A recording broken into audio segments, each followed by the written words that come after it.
Hello friends, അകലെ latest review. Prathapan അംബികയോട് പറയാം, ചേച്ചി ഇപ്പോൾ ചാർജ് എടുത്തിരിക്കുന്ന കളക്ടർ ശാലിനി ഇല്ലേ, അത് നമ്മുടെ രാജുവിൻ്റെ വീട്. ഇത്രയും പറഞ്ഞപ്പോഴേ പെട്ടെന്ന് അമ്പി ഓ ശരി ശരി. ആ പ്രശ്നം എൻ്റെ ബുദ്ധിമോശം കാരണം സംഭവിച്ച പ്രശ്നത്തെക്കാളും വലിയ പ്രശ്നമാവുമെന്ന് തോന്നുന്നുണ്ടല്ലോ. ഈ കളക്ടർ ശാലിനിയെക്കുറിച്ച് ഞാൻ കേട്ടിട്ടുണ്ട്. മുഖം നോക്കാതെ നടപടിയെടുക്കുന്ന ഒരു പ്രത്യേക ടൈപ്പാ. പ്രതാപൻ ഋതികയോട് പറയാം, ഋതികെ നമുക്ക് ഈ പ്രശ്നം നിയമപരമായിട്ട് തന്നെ നേരിടാം. കോടതിയെ സമീപിക്കാം, സിവിൽ കേസുമായിട്ട് മുന്നോട്ട് പോകാം. നമ്മുടെ ഭാഗത്തെ സത്യസന്ധത നമുക്ക് തെളിയിക്കാനാവും. ആ പെരുങ്കള്ളി അംബിക പറയാം, അതാ മോനെ ശരി, പ്രതാപം പറഞ്ഞതാണ് ശരി. രാജു അത് മതി കേട്ടോ, നമുക്ക് കോടതിയുണ്ടല്ലോ, കേസ് നടക്കട്ടെ. അംബിക അങ്ങനെ പറഞ്ഞത് കേട്ടപ്പോൾ ഋതിക പറയുക, അച്ഛാ ഞാൻ അച്ഛനെ ധിക്കരിക്കുവാണെന്ന് കരുതരുത്. ഈ പറഞ്ഞ പോലെ അവർക്കും നേരിട്ടൊരു നോട്ടീസ് അയക്കാതെ ഈ പ്രശ്നം കോടതിയിലോട്ട് വിടായിരുന്നല്ലോ. രുക്മിണിയോ കളക്ടറോ അത് ചെയ്തില്ല. കാരണം അച്ഛൻ ഭീഷണിപ്പെടുത്തിയാണ് ആ വീടും പുരയിടവും രാധമ്മയുടെ പേരിൽ എഴുതിച്ചെന്ന രുക്മിണിയും അവർക്ക് വേണ്ടപ്പെട്ടവരും കളക്ടർ ശാലിനിയെ തെറ്റിദ്ധരിപ്പിച്ചു. ആ തെറ്റിദ്ധാരണകൾ മാറ്റാൻ കഴിഞ്ഞ എല്ലാ കാര്യവും നമുക്ക് അനുകൂലമാകും. അംബിക ഉടനെ കയറി പറയാ, ഋതികെ നീ നടക്കുന്ന കാര്യം വല്ലതും പറ. വെറുതെ ഒരു ചോരത്തിളപ്പത്തിന്റെ പുറത്തെ ആ കളക്ടറെ മുന്നിൽ പോയി ഷോ ഇറക്കാൻ പോയാലേ അതൊക്കെ പിന്നെ വലിയ പ്രശ്നമാകും. അതും പരീക്ഷയ്ക്ക് സബ്ജക്റ്റ് മാറി പഠിച്ചോണ്ട് പോയ നീയല്ലേ ഒരു IAS ഓഫീസറെ നേരിടാൻ പോകുന്നത്. ഋതിക വിട്ടുകൊടുക്കുവോ? ക്വസ്റ്റ്യൻ പേപ്പർ ചോർത്തിയ ആൾക്ക് ഇത് പറയാനുള്ള യോഗ്യതയില്ല. പക്ഷെ എന്നെ കൊണ്ടത് സാധിക്കും. എനിക്ക് ഉറച്ച വിശ്വാസമുണ്ട്. പ്രതാപനെ തീരെ സഹിച്ചില്ല പെങ്ങളെ പറഞ്ഞത് ഋതികെ എന്നിങ്ങനെ വിളിക്കുവാണ്. അച്ഛൻ എന്നോട് ക്ഷമിക്കണം. രാജു രുക്മിണിയെ സംബന്ധിച്ചുള്ള അവരുടെ എല്ലാ കാര്യങ്ങളും, പഴയ ചിട്ടിക്കമ്പനി മുതൽ ഇന്ന് വരെയുള്ള എല്ലാ പണമിടപാടുകളുടെയും അങ്ങനെ അവരെ സംബന്ധിക്കുന്ന എല്ലാ കാര്യങ്ങളും എനിക്ക് വേണം രാജു, എത്രയും വേഗം. അതിനെന്താ ഞാൻ എടുക്കാറുണ്ടോ? ഇതെങ്ങനെയെങ്കിലും മുടക്കണമെന്നും പറഞ്ഞ അംബിക, പ്രതാപ ഈ പെണ്ണ് എന്തിനുള്ള പുറപ്പാടാ? അതിനെന്താ അവള് ശ്രമിച്ച് നോക്കട്ടെ ചേച്ചി. ഋതികെ നീ ചെല്ല്. അംബിക ഉദ്ദേശിച്ച കാര്യം നടക്കാതെ ഇങ്ങനെ ഇരിക്കുമ്പോൾ പ്രതാപൻ പറയാം, ചേച്ചി ചേച്ചി എന്ന് ഭക്ഷണം കഴിക്കും എന്ന് പറഞ്ഞിട്ട് പ്രതാപൻ അങ്ങ് പോവുക. അംബികയുടെ ആ വേതാളമോ പറയും, അമ്മേ നമുക്ക് ഇതാ രുക്മിണിയെ വിളിച്ച് പറഞ്ഞാലോ? എന്തിന്? ഇവളെ കളക്ടറെ എന്ന് നല്ലതുപോലെ വാങ്ങിച്ച് കെട്ടട്ടെ. നീ കണ്ടോടാ ദീപക്കെ, ഇവളെക്കാളും വിളഞ്ഞ വിത്ത ആ കളക്ടർ. ഇവളുടെ ഈ ഉമ്മാക്കിയൊക്കെ ഏതാണ്ട് ഇവിടെ വില പോവും. എന്തായാലും ആ കളക്ടറെ മുന്നിൽ നടക്കില്ല. മോനെ നീ എന്തായാലും ഒന്ന് സൂക്ഷിച്ചോ. അതെന്തിനമ്മേ? ഋതികയിൽ ഞാനിപ്പോ കണ്ടതേ കർക്കശക്കാരിയായ ഒരു രാഷ്ട്രീയക്കാരിയാ. അവൾ ഈ പോക്ക് പോയാൽ വരുന്ന ഇലക്ഷനിൽ ഒരു സീറ്റ് ഒപ്പിക്കും. അയ്യോ അമ്മേ, അപ്പൊ എന്റെ സീറ്റോ? അതോർത്താടാ എന്റെ വിഷമം. ആ നിർഗുണൻ അനന്തംപിള്ളയ്ക്ക് പോലും നിന്നെ വേണ്ട. നീ പോയിട്ട് വല്ലതും എടുത്ത് കഴിക്കാൻ നോക്ക്. പിന്നെ എനിക്കൊന്നും വേണ്ട. പട്ടിണി കിടക്കാതെ എന്തെങ്കിലും പോയി എടുത്ത് കഴിച്ചിട്ട് കിടക്കട. വയറാണെങ്കിൽ എന്റെ ഇപ്പൊ തന്നെ നിറഞ്ഞിരിക്കുക. അമ്മയ്ക്ക് വേണമെങ്കിൽ പോയി കഴിച്ചോ എന്നും പറഞ്ഞ് ദേഷ്യത്തോടെ ദീപക് അവിടെ നടന്നു പോവുക. വേണുവെട്ടനെയും രാധമ്മയും കൊച്ചമ്മണിയും പ്രിയ എല്ലാം കൂടി ഇങ്ങനെ ആ വീടിന്റെ കാര്യം ഓർത്ത് സംസാരിക്കുവാണ്. കൊച്ചമണി പറയാ, കളക്ടർ ഇടപെട്ട കാര്യമായോണ്ട് നമുക്കൊരു ന്യായവും പ്രതീക്ഷിക്കണ്ട. ഈ വീടും പറമ്പും വാങ്ങിക്കാൻ കുറേ രൂപ ആ വടിവാളിന് കൊടുത്തിട്ടുണ്ടെന്നാണല്ലോ എല്ലാരും പറയുന്നത്. ദൈവമേ അതങ്ങാണ് തിരിച്ചു കിട്ടുവോ എന്നാ എന്റെ പേടി. തള്ളേ, നിങ്ങൾ എന്തിനാ ഇങ്ങനെ നെഗറ്റീവ് പറഞ്ഞിരിക്കുന്നത്? എന്ത് വന്നാലും ഞങ്ങളല്ലേ അനുഭവിക്കുന്നത്, നിങ്ങളല്ലല്ലോ എന്ന് പ്രിയ ചോദിക്കുമ്പോൾ കൊച്ചമണി പറയാം, എന്നും പറഞ്ഞ് എനിക്ക് എൻ്റെ അഭിപ്രായം പറഞ്ഞുകൂടെ?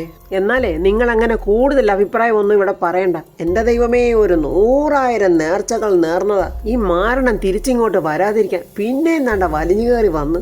എന്റെ ദൈവമേ, ഞങ്ങളോടൊക്കെ നിനക്ക് എന്താ ഇത്രയധികം വൈരാഗ്യം? മരുമോള് പറഞ്ഞത് കേട്ടിട്ട് കൊച്ചമണി, എടി അടങ്ങിയിരടി, നിന്റെയൊക്കെ അഹങ്കാരം കൊണ്ടാടി എന്ത് ചെയ്താലും ഗുണം പിടിക്കാത്തത്. അവൾ അമ്മായിയമ്മയെ ഭരിക്കാൻ വന്നിരിക്കുന്നു. നിനക്കറിയാവോ, ദൈവത്തിന്റെ പര്യായ പദമാണ് അമ്മായിയമ്മ. ഒന്നും മിണ്ടാനാകാതെ വേണുവെട്ടനെയും രാധമ്മയും ഇങ്ങനെ വിഷമിച്ചിരിക്കുക. ഈ സമയത്ത് ഋതിക താണ്ട് അങ്ങോട്ട് വരുന്നുണ്ട്. എന്താ ഇനി വീട്ടിൽ നിന്ന് ഇറങ്ങിക്കൊടുക്കണമെന്ന് കരുതി എല്ലാരും പേടിച്ചിരിക്കുവാണോ? രാധമ്മ പറയൂ, അല്ല മോളെ, കളക്ടർ അല്ലേ എതിർഭാഗത്ത്. എന്റെ രാധമ്മേ, ഒരു ജനാധിപത്യ രാജ്യത്ത് ജനങ്ങളാണ് മഹാരാജാക്കന്മാർ. കളക്ടറും കൂട്ടരും നമ്മളെ നേരിടുന്നത് അധികാരം കൊണ്ടാണ്. എന്നാൽ നമ്മൾ അതിനെ പ്രതികരിക്കുന്നത് നീതിയും ന്യായവും കൊണ്ടാണ്. അതിന്റെ കാരണം എന്താണെന്നറിയോ? അർഹതപ്പെട്ട നീതി നമുക്ക് കിട്ടിയേ പറ്റൂ. കൊച്ചമ്മണി ഇങ്ങനെ ഋതികയെ തന്നെ സൂക്ഷിച്ച് നോക്കിക്കൊണ്ടിരിക്കുക. എന്നിട്ട് മനസ്സിൽ പറയുക, ഞാൻ വിചാരിച്ചതുപോലെ അല്ലല്ലോ ഇവള്. എൻ്റെ മരുമകൾ വാഴയെപ്പോലൊന്നും അല്ല. ഇവളെ കണ്ടിട്ടൊരു മന്ത്രിയാകാനുള്ള പവറൊക്കെ ഉണ്ട്. വേണുമംഗലൻ രാധമ്മ ഒന്ന് ആലോചിച്ച് നോക്കിക്കേ.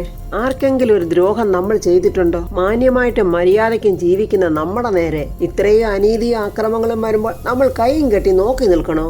വേണുവേട്ടൻ ചോദിക്കുക, മോൾ എന്താ പറഞ്ഞു വരുന്നത്? എന്താ മോളുടെ ഉദ്ദേശം? അതൊക്കെ ഞാൻ പറയാം. പക്ഷെ അതിനു മുൻപായിട്ട് നിങ്ങളുടെയൊക്കെ പേടി മാറ്റിയേ പറ്റൂ. ഈ വീടേ അത് നമ്മൾ വിലയ്ക്ക് വാങ്ങിച്ചതാ. ഭാസ്കരൻ്റെ അത് നമുക്ക് വിലയ്ക്ക് തന്നതിൻ്റെ റെക്കോർഡും ഉണ്ട്. പിന്നെ എന്തിനാ നമ്മൾ പേടിക്കുന്നത്? ധൈര്യപൂർവ്വം മുന്നേറണം. ഭയന്ന് അടുക്കളയിൽ കരഞ്ഞു തീർക്കുന്ന കാലമൊക്കെ കഴിഞ്ഞുപോയി. എന്തെങ്കിലും ഒന്ന് പറയണമല്ലോ. പെട്ടെന്ന് കൊച്ചമ്മണി പറയാം, ആ പറഞ്ഞത് കറക്റ്റ്. ദുബായിലും ഗൾഫിലും ഒക്കെ പെണ്ണുങ്ങൾക്ക് ഏത് പാതിരായ്ക്കും പെണ്ണുങ്ങൾക്ക് ഒറ്റയ്ക്ക് നടക്കാം. ഇവിടെ എങ്ങാണോ ഒന്ന് നടന്നു നോക്ക്, അപ്പം കാണാം. തള്ളേ, നിങ്ങളോട് ഞാൻ പല പ്രാവശ്യം പറഞ്ഞിട്ടുണ്ട് മിണ്ടാതിരിക്കണമെന്ന്. അതിന് അവിടുത്തെ നിയമമൊക്കെ വേറെയാ. അത് ശരിയാ, അവിടെ കണ്ണടച്ച് തുറക്കുന്നതിന് മുമ്പേ തട്ടിക്കളയും. ഇവിടെ ആണെങ്കിൽ കുറച്ച് വളഞ്ഞ വക്കീലന്മാർ പല ഉടായ്പകളും പറഞ്ഞ് രക്ഷപ്പെടുത്തും. അവർക്ക് കാശ് മാത്രം മതിയല്ലോ. അങ്കിളെ, അതുകൊണ്ട് വാ തുറന്ന് സംസാരിക്കേണ്ടടുത്ത് സംസാരിക്കണം. അവകാശങ്ങൾ പിടിച്ചു വാങ്ങേണ്ടടുത്ത് പിടിച്ചു വാങ്ങിയിരിക്കണം. ഈ നീതി ഒരുത്തന്റെ ഔദാര്യമല്ല, നമ്മുടെ അവകാശമാണ്. നീതി അംഗീകരിച്ചു തരാൻ അധികാരികൾക്ക് മടിയാണെങ്കിൽ നമ്മളത് പിടിച്ചു വാങ്ങും. അയ്യോ, അത് എങ്ങനെയാ മോളെ? കരഞ്ഞോണ്ട് രാധമ്മ ചോദിക്കുക. ഋതിക അപ്പൊ എന്തൊക്കെയോ അവരോട് പറഞ്ഞു കൊടുക്കുന്നുണ്ട്. എല്ലാം കേട്ടോണ്ടിരുന്ന കൊച്ചമ്മണി പറയാം, ദൈവമേ, സെൻട്രൽ ജയിലിൽ കടന്ന് ഉണ്ട തിന്നേണ്ടി വരുവോ? ഗുബൂസ് കഴിച്ച് ശീലിച്ചും പോയി. രാധമ്മയ്ക്ക് 4 മക്കളുണ്ട്. അതിലൊരാളായി ഞാൻ. ഋതിക പറയുക, നമുക്ക് നീതി കിട്ടുന്നത് വരെ ഞാൻ പോരാടും. വേണുവേട്ടൻ പറയാ, ഒരു കാര്യത്തിന് വേണ്ടി എൻ്റെ മോള് പുറപ്പെട്ടാൽ വിജയം മോളോടൊപ്പം തന്നെ ആയിരിക്കും. ഇനി അതിൽ ഒരു സംശയവും വേണ്ട.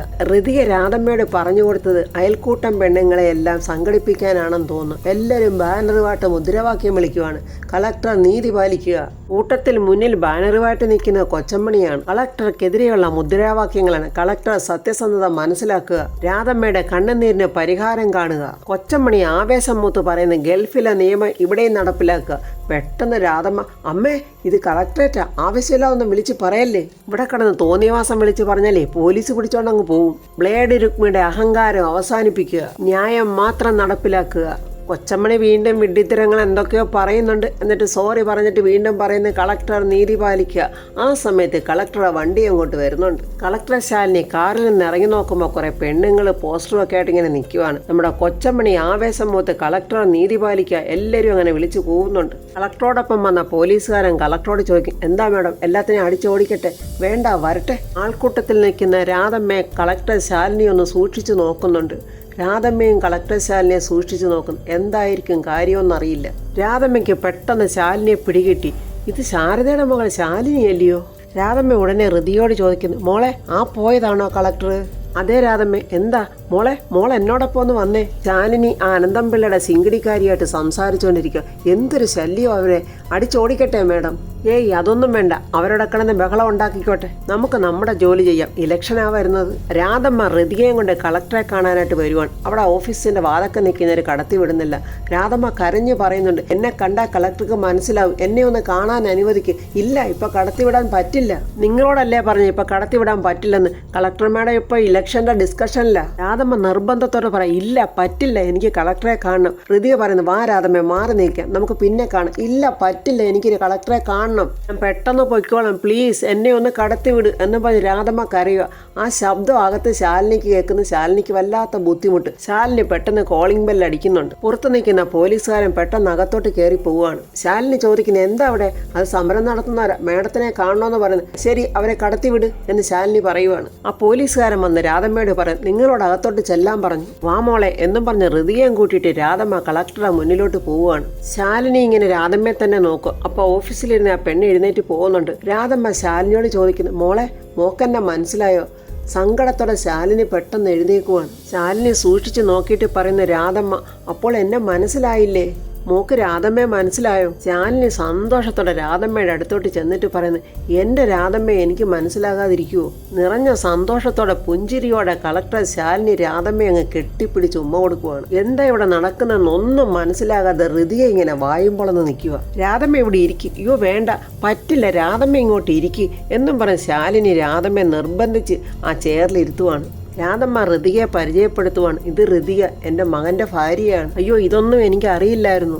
നമുക്ക് വിശദമായിട്ട് പരിചയപ്പെടാം. രാധമ്മയ്ക്ക് കുടിക്കാൻ എന്താ വേണ്ടത്? എനിക്കൊന്നും വേണ്ട, എനിക്ക് എൻ്റെ വീട് തിരിച്ചു കിട്ടിയാൽ മതി. എൻ്റെ രാധമ്മ വിഷമിക്കാതെ, ഞാനില്ലേ, ഈ ഞാനും രാധമ്മയുടെ ഒരു മോളല്ലേ? അകത്തെന്താ നടക്കുന്നതെന്നൊന്നും അറിയാതെ ദാണ്ട കൊച്ചമ്മണിയും കൂട്ടരും കളക്ടർ നീതി പാലിക്കാന്ന് പറഞ്ഞ് അലറി വിളിക്കുവാണ്.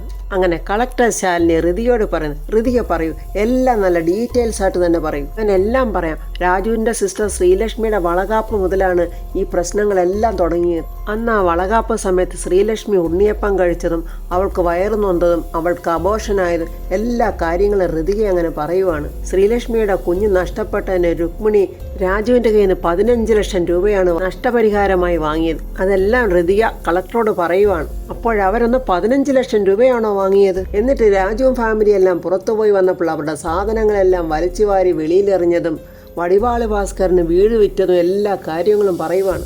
വീടില്ലാതെ പിന്നെ ഞങ്ങൾ ലോഡ്ജിൽ താമസിച്ചു. അതിനുശേഷം ന്യായം ചോദിക്കാൻ ചെന്ന ഋതിയെ ആക്രമിച്ചതും ഋതിയെ കാറിൽ കയറ്റി കൊണ്ടുപോകാൻ ഒരുങ്ങിയതും ഒക്കെ പറയുന്നുണ്ട്. അപ്പോഴാണ് പ്രതാപവർമ്മ കാറിൽ വന്നത്, ഭാസ്കറിന്റെ നേരെ തോക്ക് ചൂണ്ടിയതും അങ്ങനെ പ്രമാണം നടത്തിയതും ഉള്ള കാര്യങ്ങളൊക്കെ പറയുവാണ്. ആ വീടും പറമ്പും ഭാസ്കരൻ രജിസ്റ്റർ ഓഫീസിൽ വെച്ച് ഞങ്ങൾക്ക് രജിസ്റ്റർ ചെയ്ത് തന്നതാ. ഇതെല്ലാം കേട്ടിട്ട് ശാലിനി പറയാ, രാധമ്മയ്ക്ക് ഒരു ടെൻഷനും വേണ്ട, ഞാനും രാധമ്മയുടെ ഒരു മകള് തന്നെയാ. ഋതി ഒരു വലിയ ഭാഗ്യവതിയാ. സ്നേഹത്തിന്റെ വറ്റാത്ത ഒരു പുഴയാണ് ഈ ഇരിക്കുന്ന ഈ രാധമ്മ. അപ്പോഴങ്ങോട്ട് രാജു കയറി വരുന്നുണ്ട്. മോനെ രാജു, ഈ ഇരിക്കുന്നതേ ഒരു കാലത്ത് എൻ്റെ പ്രിയപ്പെട്ട കൂട്ടുകാരി ശാരദയുടെ മോളാ. ശാലിനി രാജുവിനോട് പറഞ്ഞു, ഈ രാധമ്മയും എനിക്ക് എൻ്റെ അമ്മ തന്നെയാ. ഞാൻ വസ്തുതകളൊക്കെ മനസ്സിലാക്കാതെ തെറ്റിദ്ധരിച്ചതിൽ സോറി. സാരമില്ല മേഡം. അപ്പോൾ രാജുവിൻ്റെ കയ്യിലിരിക്കുന്ന ഫയൽ ശാലിനി ചോദിക്കുന്നുണ്ട്. രുക്മിണിയെക്കുറിച്ചുള്ള വിവരങ്ങളെല്ലാം ശേഖരിച്ച ഫയലാണ് രാജു കൊടുത്തിരിക്കുന്നത്. ശാലിനി അതൊക്കെ ഇങ്ങനെ വായിച്ചു നോക്കുക. പുറത്തു നിൽക്കുന്ന കൊച്ചമ്മണി ഡംബോട് ഡംബ്. ഇതൊന്നും ഇവിടം കൊണ്ട് തീർന്നില്ലെങ്കിൽ ഞാൻ ദുബായിൽ എൻ്റെ അൽ മൻസൂരി ഷെയ്ഖിനെ ഇങ്ങോട്ട് വിളിക്കും. അല്ല, ഈ വസൂരിയും കോളറയൊക്കെ ആരാ? കുടുംബശ്രീ പെണ്ണുങ്ങൾ കളിയാക്കി ചോദിക്കുക. അവിടെ കോടതി ഒന്നുമില്ല. തെറ്റ് ചെയ്യുന്നവനെ പിടിച്ചോണ്ട് വന്ന് മണലാരണ്യത്തിലോട്ട് അങ്ങോട്ട് നിർത്തും. ചിലരെ വെടിവെച്ച് കൊല്ലും, ചിലരെ കത്തി എറിഞ്ഞു കൊല്ലും, ചിലരെയൊക്കെ ആ മണ്ണിലോട്ട് മുഖം അങ്ങോട്ട് പൂഴ്ത്തിയും കൊല്ലും. ഇതൊക്കെ നേരിട്ട് കൊച്ചമ്മണി കണ്ടതുപോലെയാ പറയുന്നത്. പിന്നെ വേറൊരു കാര്യമുണ്ട്, പെട്ടെന്ന് ആർക്കെങ്കിലും ചാകണമെങ്കിൽ ഒന്ന് കണ്ണിറുക്കി കാണിച്ചാൽ മതി.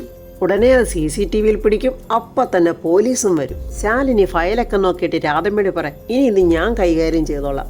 അമ്മയും കുട്ടി അടുത്ത ദിവസം തന്നെ ഞാൻ രാധമ്മയുടെ വീട്ടിലോട്ട് വരുന്നുണ്ട്.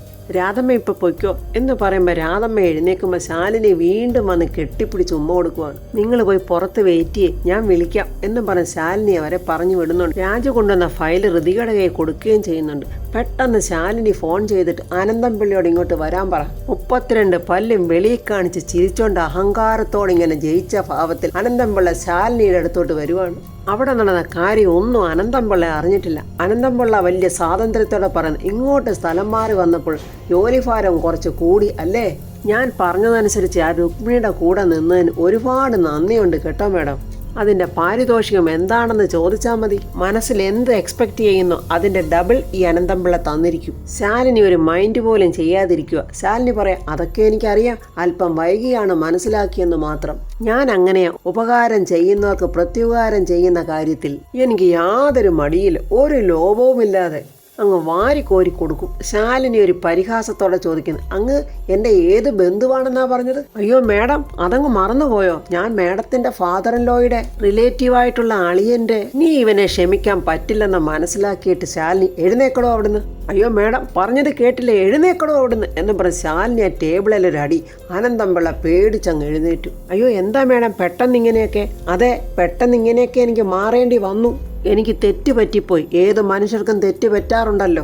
ഞാൻ ആരാണെന്ന് മേഡത്തിന് ശരിക്കും മനസ്സിലാകാത്തത് കൊണ്ടാണ്. താൻ ആരാണെന്നും തൻ്റെ കയ്യിലിരിപ്പ് എന്താണെന്നും തൻ്റെ പ്രവർത്തന മേഖല എന്തൊക്കെ കേന്ദ്രീകരിച്ചാണെന്നും എനിക്ക് വ്യക്തമായിട്ട് മനസ്സിലായി. ചിലരെ ഒന്ന് പഠിക്കാൻ ചിലപ്പോൾ കുറച്ച് സമയം എടുത്തെന്ന് വരും. അനന്തംപിള്ള പറയുക, ഈ നാടിൻ്റെ ഭരണചക്രം തിരിക്കുന്ന മുഖ്യ സാരഥികളിൽ ഒരാളാണ് ഞാൻ.